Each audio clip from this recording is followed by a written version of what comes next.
Today at the hospital, they brought me my brother's things. I was listed as next of kin, so his personal effects came to me.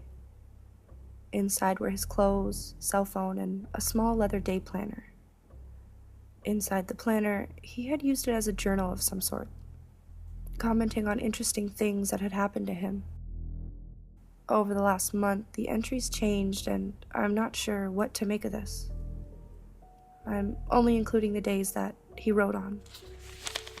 Monday, September 4th, 2017.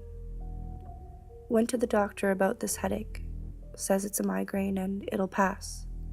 Follow up 3 days if needed. Wednesday, September 6th, 2017. Make follow-up appointment. Still in pain. Nothing is helping. Thursday, September 7th, 2017.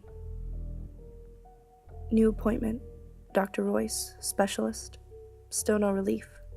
Nothing helps. Can't work or drive. Got prescriptions. I picked them up at 4. Friday, September 8th, 2017. I have to take this crap 3 times a day. They're huge pills and they make me sleepy, but they seem to be helping. Still intense pain and wearing sunglasses, but I'm less sensitive to light. Sunday, September 10th, 2017.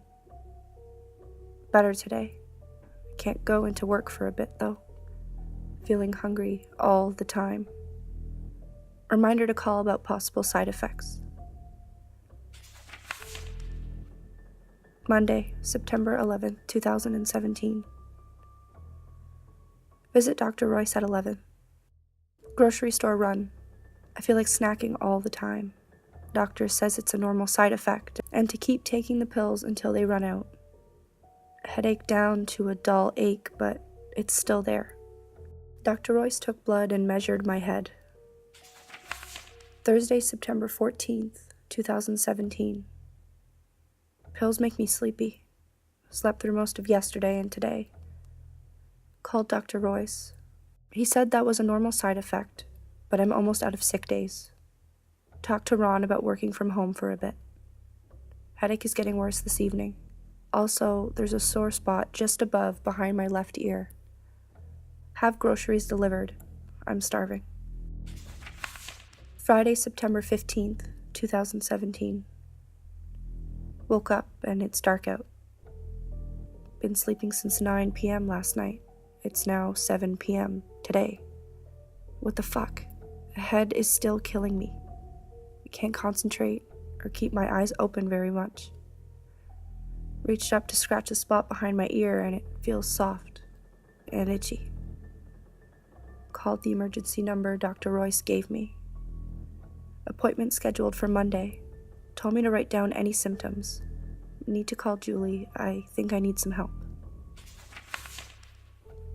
Saturday, September 16th, 2017. Left messages for Julie. Head still hurts. So much pressure on the left side of it. I keep throwing up. I can't keep pills down. I'm not taking them anymore. They don't help. Hungry, but staying here on the bathroom floor where it's cool and dark. Call Julie again. Sunday, September 17th, 2017. I'm going to the hospital. The side of my head is bleeding. The pain is ridiculous.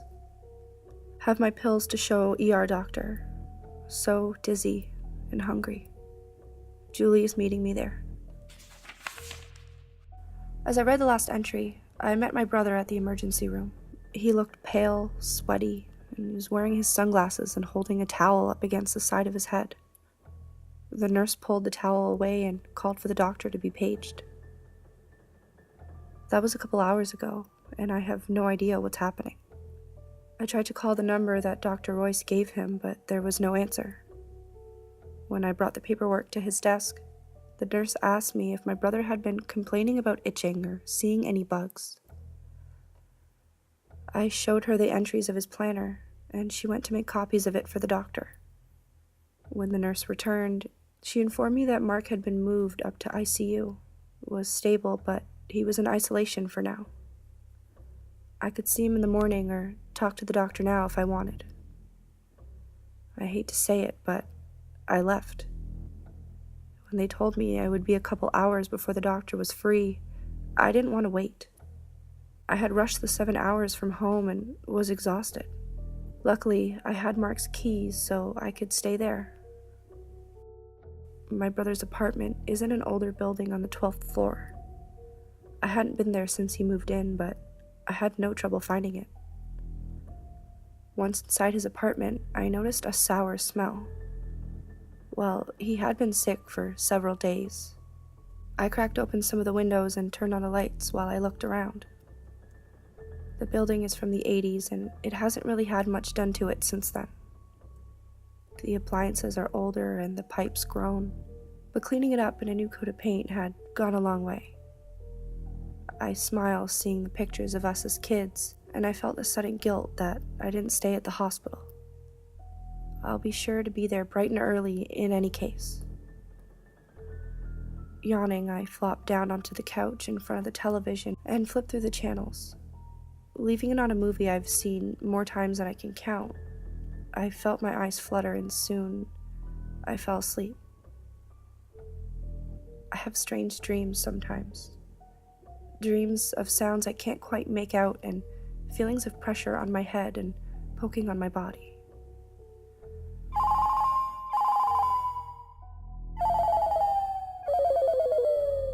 Thank God I picked the most obnoxious ringtone ever.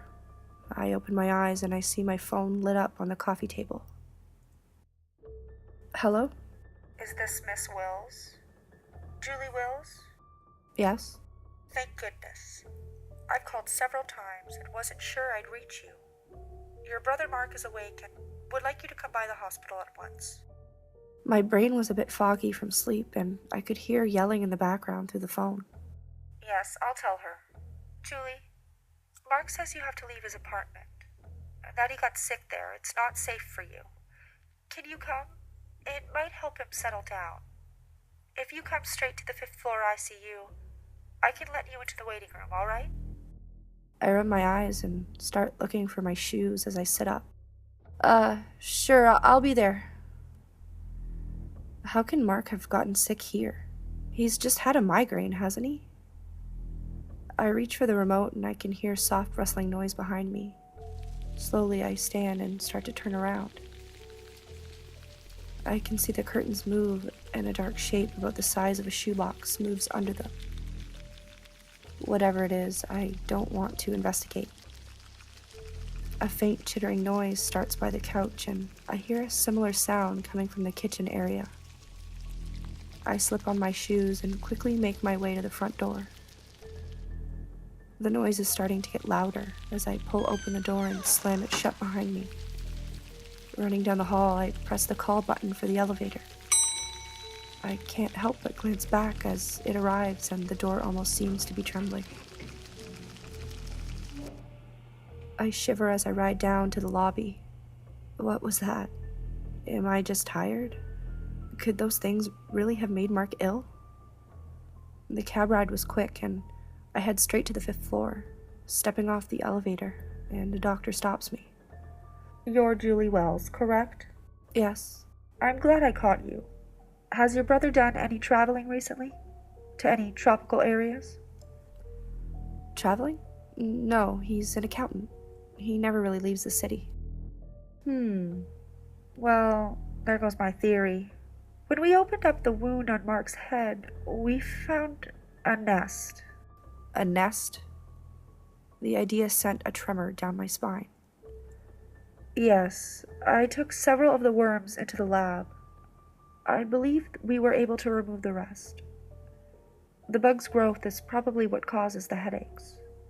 It was in a large area, about the size of a golf ball. Once the swelling goes down, we'll know more about any permanent brain damage. I spoke to the nurses, given what he's been through.